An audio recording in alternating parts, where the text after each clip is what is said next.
people tell us that we're educating them with this, but then they're doing it for us too, with how to show somebody that you love them. They have just been amazing. The reason we are the parents we are today is because of them. They have taught us just so much, and especially in the 5 years of 2020, they've taught us.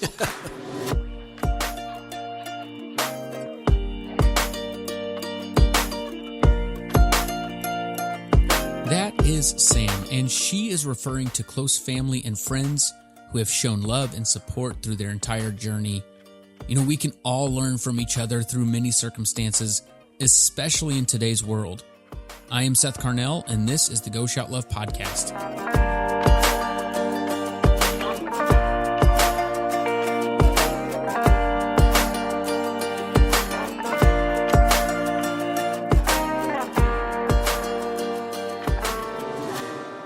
Today, we are with Andrew and Sam, the parents to Maddox and Paisley, the kiddos we are featuring for the month of November. This is part 2 of the conversation, and if you have not listened to part 1, I would recommend pausing this and going back to listen to that episode for context and to get to know the family as well. This episode expands on the 2 very different diagnoses for these siblings, along with other topics, including how, as parents, as a couple, and as a family, they have attempted to handle the, quote, unknowns that come with a rare diagnosis and everything involved with it, much less handling all of that during a pandemic. We talk about public perception and how to navigate comments, looks, and stares, and overall inclusion that comes with humanity. Andrew and Sam are open and honest, and I cannot be more grateful for that. They are a great family with an incredible story. Leading this conversation is Josh Veach, one of the co-directors of Go Shout Love. You will also hear Paisley and her sister Juliet in the background. We left off last week's episode learning about Paisley's diagnosis of cerebral AVM and the elaborate surgery involved with that. We don't just talk the logistics of the surgery, but the reactions and emotions that surround situations like that. Please do me a favor and rate and review this podcast on whatever platform you're listening on, or share with a friend. We would love for these stories to reach as far as they can possibly get. And now, here's Josh to pick up where we left off.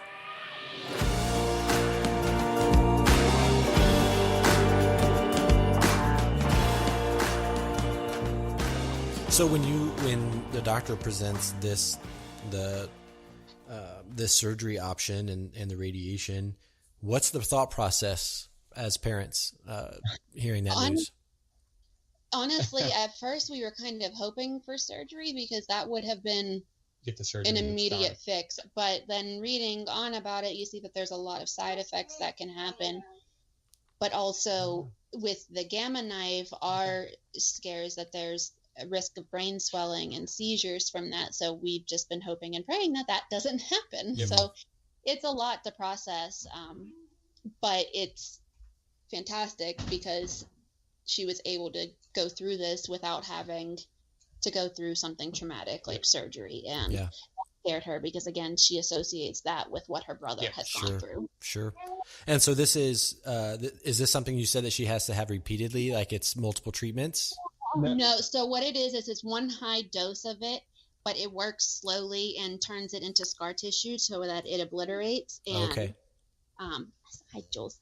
But it can grow back, but it shouldn't get bigger now that she's had treatment for it. Okay.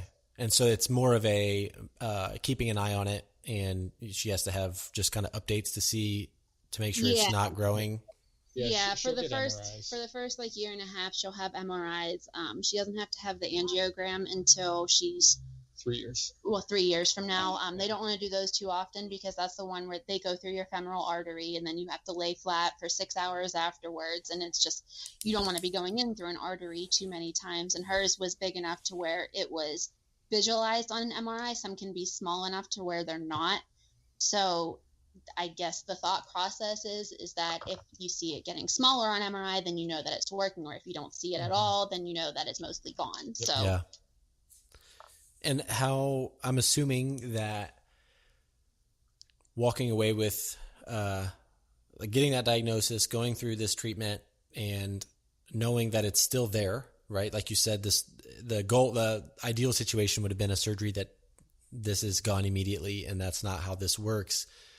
How do you manage the unknown, the fear? And I'm assuming that it was very strong up front and you've adjusted to that over time, probably some, but how do you manage the unknown, or is today the day that the worst case scenario happens? Not that that's the healthy way to do it, but as a parent, knowing what's possible, it's, I'm sure, hard at times to not let that linger. Oh, it's incredibly hard. I have my fair share of breakdowns, and this guy right here is the one to pick me right back up, because I am definitely the more emotional of the two of us. Again, I'm not saying anything. I get that from my father, actually. But I don't think there's really a way to handle the unknowns. They're there no matter what I do, they're there, and I can't do anything about it. So the best thing I do is yell at my husband to protect her head. If something happens, watch her head. Like when she came home from the hospital, he tapped her on the head with a hoagie. I said, Andrew, we just got home. Well, I mean, again, that's how we cope. We joke, it's fun, we laugh, and we try to keep life as our version of normal as possible. Try not to dwell on it. Yeah. How has Paisley handled all of this news and transition? She's shrugging her shoulders right now, but it's been hard on her. There's been a few times where she said she wishes she was never born with this AVM, and as a parent, that does something to you. That's really hard to hear. She doesn't like some of the restrictions she has put in place, but she's finding ways around it. She has her coping mechanisms that she does, like she does crafts, or her big thing is she does Roblox, and now Among Us, which I guess is a new game. I'm not very hip anymore. I can't keep up either, but I do know my nephew was a big Roblox for a long time. He was big into that. So he has Roblox. So I mean, those things are good for her. She plays on the Switch. She's big into Mario, which does our kid hearts. Yes. Good. It's nice to that. And Maddox loves watching it too. Juliet, she likes to put it on, and she thinks that she's playing, but then she hands the controller to you, and then like we've been playing Mario 64. Once you get the star, she hurries up and takes the remote off of you, the controller, to say she got it, even though you did all the work. Yeah.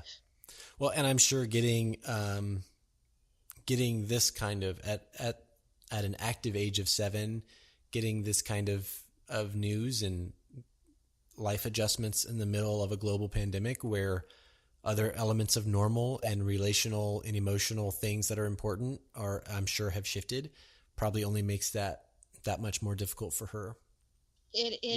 It's been very hard on her. Maddox, because of everything going on, and it's not the spina bifida, it's his lung disease and everything. He's immunodeficient. He's one of those kids that is very high risk. So it's taken a toll on them. We're trying to protect all of our kids, but they haven't been allowed to really play with their friends or anything. Right. So then having to go through all of this at a time where she's not allowed to have an escape or a break, it makes everything even more difficult. And I would say even within the past few days, we're noticing more of a difference on that, because it's part of the reason for her headaches too, which is heartbreaking. Yeah. Because there's not a whole lot that we can do about it. We're trying in that aspect to protect the physical health of one and the mental health of another, but that mental health is starting to take a toll on the physical health. So now we're at a point where we don't know what the right answer is, because there's honestly no right answer for this situation. I think what you just said, the entire population resonates with that at some level. Obviously not the same degree that you are, but that your family is, with the making sure that Maddox is the immunocompromised is extra protected. But just the idea of that, that curve of mental health and physical health, and where does that balance happen? And we're as a society, I think we're feeling that, and it's heavy. Yeah. It's hard for everybody. And I can't imagine, and it's totally unfair for a 7-year-old to have to handle that and carry that. And that's what we said too. She's at an age where she understands what's going on, but doesn't understand the reasoning for everything.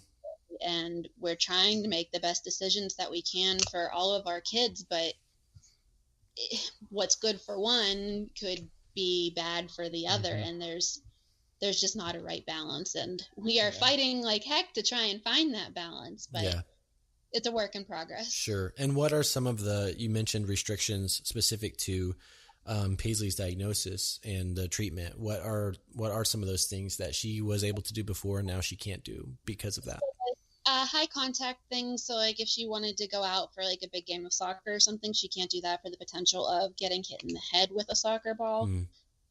He said to kind of stay away from like intense gymnastics, which is okay because she's not really a gymnast. So that works out. But if you were to tell us about Joel's, this one's always jumping and doing things on her head. So I don't know how that would work if it were her, but basically taking any kind of sports ball to the head is a good thing to do, or like wrestling. We had thought that in doing things that increase your blood pressure would be a danger, but they don't seem to think so, which is good. Let her live her life. Yeah, just let her live her life, minus taking some balls to the head. Yeah. I want to shift here for just a second. Sam, earlier you made the comment of how a lot of times medical journeys and complexities in a family can bring extra strain on a marriage. And you made this, which is absolutely true. I mean, even statistics show that. You made the statement that it's kind of brought you guys together. And Andrew, I want to ask you, what do you think? What have you learned as a couple that has helped you navigate that and helped what is common can be potentially a wedge for a husband and wife? You guys have been able to navigate well. What have you learned that you think is part of that success? Well, I mean, as far as a wedge goes, I mean, it's just the stress and strain, I mean, of everything going on with your kids, because I mean, any normal person is going to react with a lot of these diagnoses. It's going to stress them out. Sure. And it's hard. And you're going to start to, I mean, you don't want to say take it out. I mean, where some people might, you don't want to take it out on your kids. So you would take it out on each other and just start yelling at each other just for no reason. I mean, it's a high stress, high tension environment. That's just the way things can happen. But I think we found a way just to balance each other out and keep each other calm. And we look to each other for advice. It goes back to the I'm crazy, you're sane. So, but it's always been, I've been the one who's been just calm, steady, and she's emotional. And the thing is, I'm not saying emotional in a bad sense, because she's the one who's gonna, like, she's the one who's more, I don't know a better way to phrase this, sympathetic and nurturing and just and just like and good things in that sense that can make someone happy. Whereas me, I stay calm and try to not put emotion in stuff, but kind of keep emotion out of stuff and just keep everything more level. And I think that's kind of where the balance takes place, and that's where we work well together. We do things like if we're in an intense situation, even while you're living it, you make a joke that will lighten the mood a little bit. Like, I don't know if you watch Friends at all, but Maddox had this thing one day, like last October, going on with his toe. We woke up and two of his toes were black. We had no idea why. And we thought he was going to lose them, that no one had any idea what was going on. And Andrew just looked at me and he went, "It's a kundus," which is a funny line from Friends. And I lost it in the ER, like lost it hysterically laughing. So like, that's one of the things that we do to make sure that we don't let loose on each other. Like in high intense, stressful situations, like Andrew was talking about, one of us will say something, it's mostly him, but we'll say something to lighten the mood a little bit, and then it kind of grounds you out and lets you get control of everything. And I'm sure that's a difficult balance, because you are, in some ways, you're dealing with life and death, like legit serious stuff. But then there's also in the middle of that, you're also there are times where you're dealing with things that you have no control over. And some things it might not be as major, but because you're constantly having to manage those things, you're used to dealing with the major, and a perfectly timed Friends reference can bring some clarity and leveling effect. That totally makes sense. Yes, and then like you said about like just being so used to like the crazy times, I always tell Andrew that my life goal now is to call him and say, I'm bored. That's my life goal. And I said, I don't know what I would do with myself. I was talking to our neighbor. I said, one day, Jen, I'm going to come out and tell you everything's fine. There's nothing going on. I said, and you're not going to know what to do with yourself because that is never the update. I said, so that's. She's going to commit you because she'll think you've gone crazy. Yes, exactly. Well, let's talk about other relationships and support. Where has your family seen support in the midst of this diagnosis that you've had with Maddox for 2+ years now, and then this brand new with Paisley? Honestly, everywhere. It's rekindled friendships. It's ended some not on bad terms, just because we don't have not the strength, but the time or effort to put into things that aren't going anywhere. Right. If that makes sense. We have to put our kids first and people who are rooting for our kids first. But there's been people in the community that have done things. And like when we found out about Maddox, there was a group of moms at preschool. Paisley was in preschool at the time, and they got together and they talked, and I had no idea. And about a week before he was born, they gave us a bunch of gift cards and like little hotel travel soaps and things like that. Wow. And then my family is huge. My dad has 8 sisters and a brother. My mom has 4 brothers and a sister. Mostly everyone has kids, and they've been amazing. And then his parents, my parents, they have just been there for us in ways that we could honestly never repay them. They find a way to make all of the kids feel special when something is going on. They take them out so that they're distracted. They make experiences for them. They're amazing, but they also talk to them and talk through things with them. Yeah. And it's also vice versa. The girls do that for them too. Like when Maddox is in the hospital, and now Andrew's parents are nurses, but Paisley will point and tell them what each color on the monitor means. Like she knows that blue is his oxygen level and that yellow is the amount of times he's breathing. So it's amazing in so many different aspects, because people tell us that we're educating them with this, but then they're doing it for us too, with how to show somebody that you love them. They have just been amazing. Yeah. That's awesome. And it's interesting that while it's a learning experience for the kids, it's a learning experience for the adults, because you realize how much they pick up on. You realize how much they're learning. If they're learning that much about what's on the screen and what's going on in Maddox's body, how much more are they learning to navigate difficult things in a marriage? I mean, as they watch you guys, it's like all these other intangible things that they pick up on.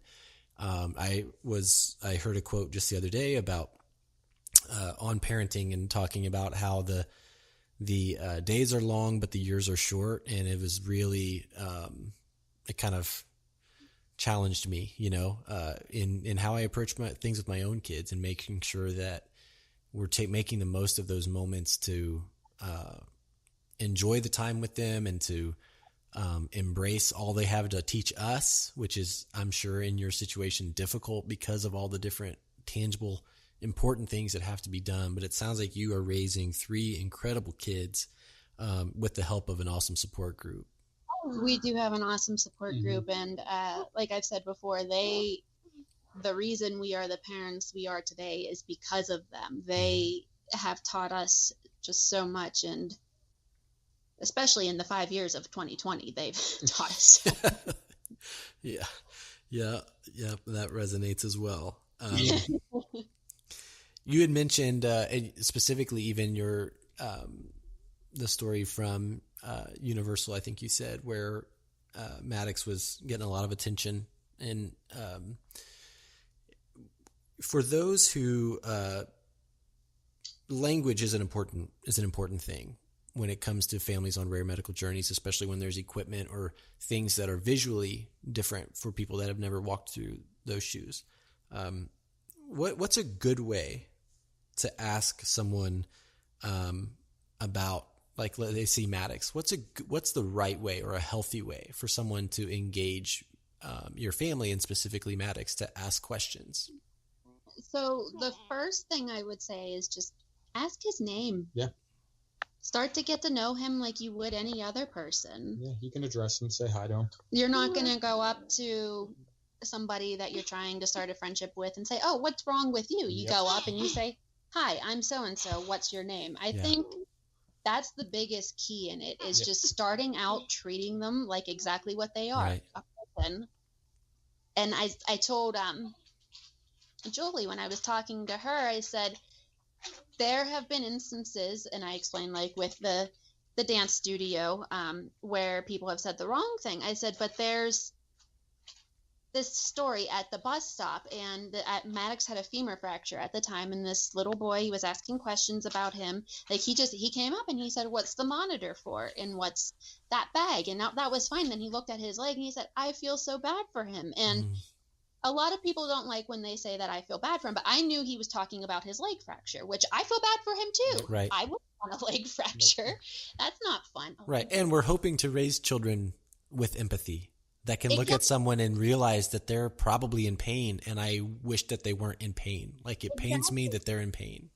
And so his dad, he looked at me and said, oh, buddy, that's nice of you, but he's just living his best life just like you are. Mm-hmm. And that is the best response from a parent that I could have ever asked for, because he did exactly what we preach to everybody about, treated him like a person. Yeah. Well, it's interesting that the dad's response and even the child's response of recognizing pain are reflective. Those two responses are reflective of an environment at their home that is nurturing and empathetic. And the other example that you gave, where the child said something about being weird or looking weird or whatever that statement was, and the parent laughing, like, you can tell those kids are being raised in completely different environments. Yes. Yeah. And there are some people where, like, I know their intentions are well, but they still don't sit right. Like, a cashier at Target looked at me and said, what illness does your daughter have? Yeah. And I said, my son, my Maddox right here, my little boy, this guy, is that who you're talking about? I think it was honestly mostly just the daughter part, but I mean, I don't know that there's completely a right way to ask, but there's a right way to start it, which is just getting to know them like you would any other person. And then you can get into it once you start having a conversation and things go from there.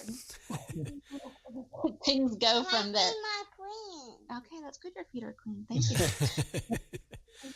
Yeah, and I think what you're talking about there, when it comes to interacting with families and kids in that situation, is a lesson that we need in society desperately right now, in every way.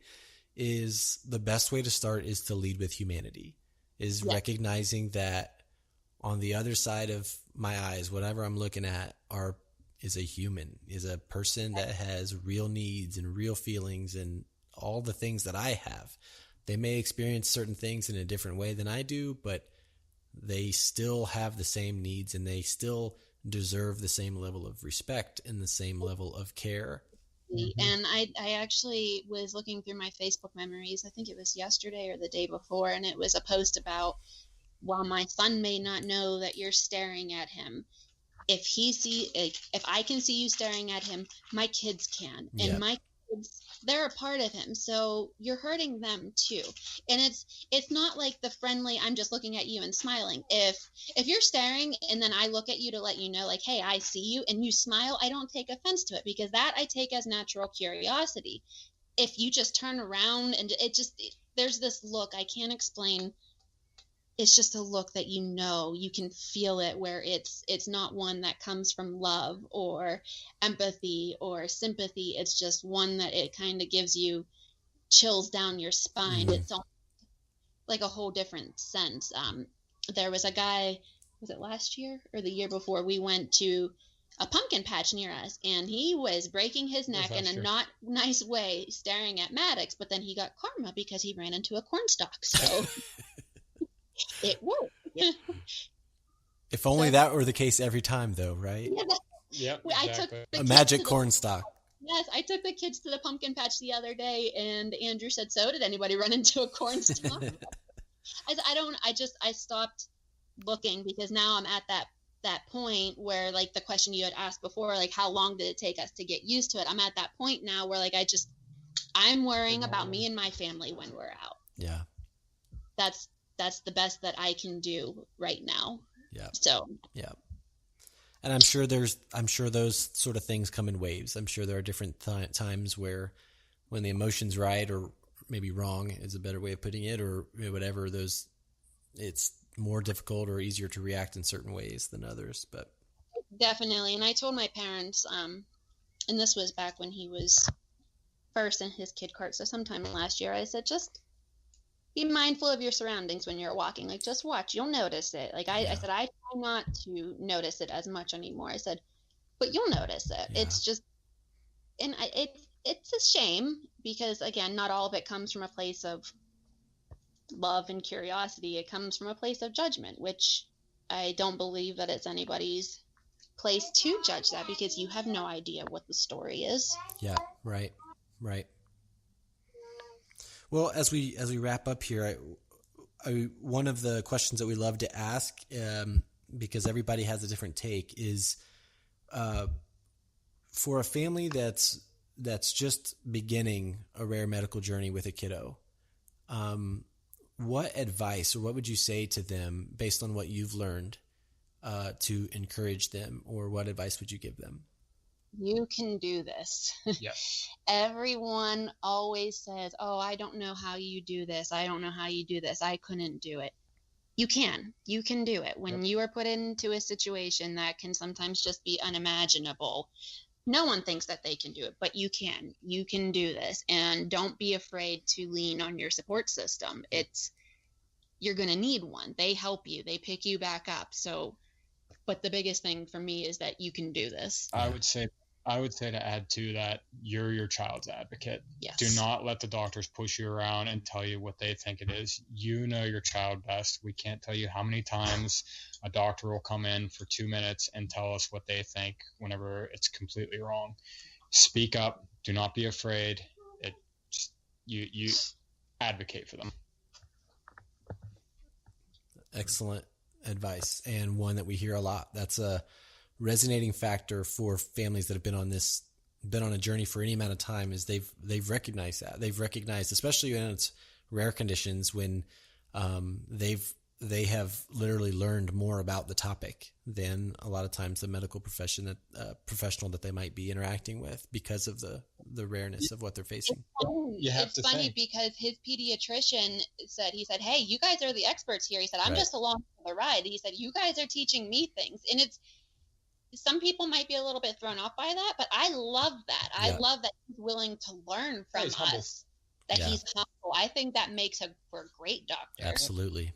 A lot of times, I mean, you got to realize a lot of these doctors are just rotating through these different subspecialties, so they really don't know, and then they don't know this child or whoever they're dealing with. It's sad, but sometimes you really have to be pushy with them. And I mean, our motto has been since the NICU about catching more flies with honey, but sometimes that does not work. Sometimes you need to bring out that vinegar, and don't be afraid to do it, and don't feel bad for doing it, because this is not their kid. This is your kid. Right. For opening up virtually your home to us and telling us about your kids and the journey that you've been on. Like I said before, it's an honor for us to be able to tell the parts of your story, of your family, and to do so, it's our goal to do that with as much care as possible, and to invite those who love you and know you already shout love for you during the month, but then also complete strangers. We hope that you will feel their love and support during this month as well. So thank you so much for being on the podcast and for sharing your story with us. Well, thank you. It's an honor to share their stories. Yes. If you aren't familiar with Go Shout Love, we do amazing things for amazing families with kids on rare medical journeys. And every month, we shout love for a family through the sale of creative apparel inspired by the kiddos that we feature. This month's Limitless design is inspired by Maddox and Paisley, a brother and sister duo fighting for their own individual medical journeys but defying limits together. Every item sold in November will help with expenses related to appointments for Maddox and Paisley, including helping the family save up for a wheelchair lift for their vehicle. Visit our website, goshout.love, to support Maddox and Paisley now through the purchase of a t-shirt, a sweater, hoodie, tumbler, or other items. Also, please follow us on Facebook and on Instagram. Just search Go Shout Love and you'll find us, and you will also find more connection to these families as well as previous families. Basically, you will find and be welcomed into our community. Please stay tuned as we feature more families and we tell more stories and more opportunities for all of us to go shout love.